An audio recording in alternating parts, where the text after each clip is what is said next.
Philippians chapter 4, verses 10 to 13. But I rejoice in the Lord greatly that now at last your care for me has flourished again. Though you surely did care, but you lacked opportunity. Not that I speak in regard to need, for I have learned in whatever I am to be content. I know how to be abased and how to abound. Everywhere in all things I have learned both to be full and to be hungry, both to abound and to suffer need. I can do all things through Christ who strengthens me. We always quote this scripture, I can do all things through Christ who strengthens me.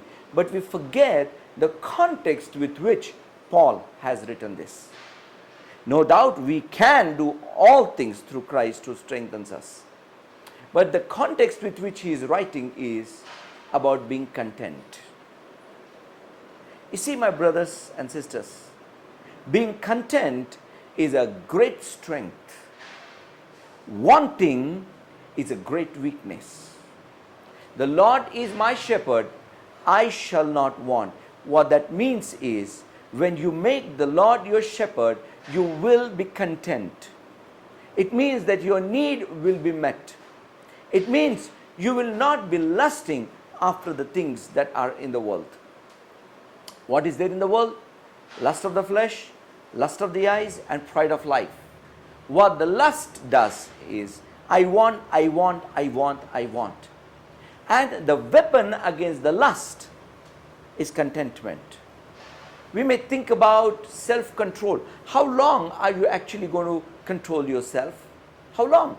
I've seen people who have really controlled themselves for a long time.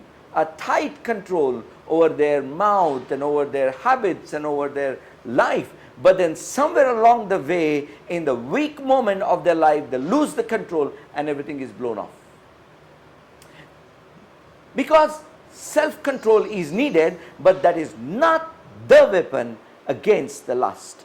Contentment that comes from God is the weapon against the lust. You know, when you look unto God, what actually happens is what you have or what you don't have. Who are there with you, who are not there with you. Nothing matters.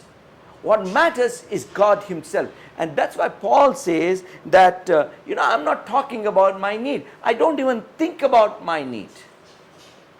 I'm not just thinking about, whether the food or shelter or clothing and all these things. He said that I have learned to be content with what I have.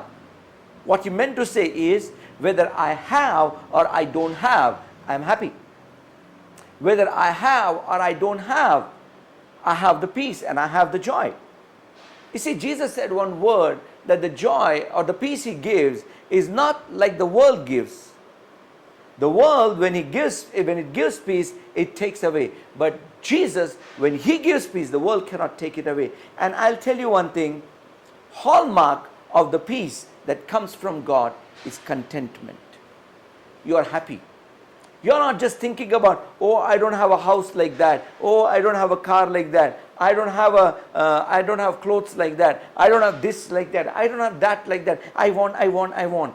Bible says leech has two daughters. Give, they say. I want this.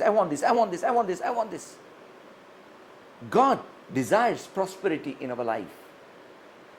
But let me tell you one thing. If you are not content with what you have, you cannot be content with what you will have.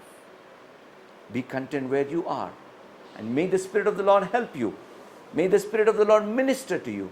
And that there may be contentment in your life. God bless you.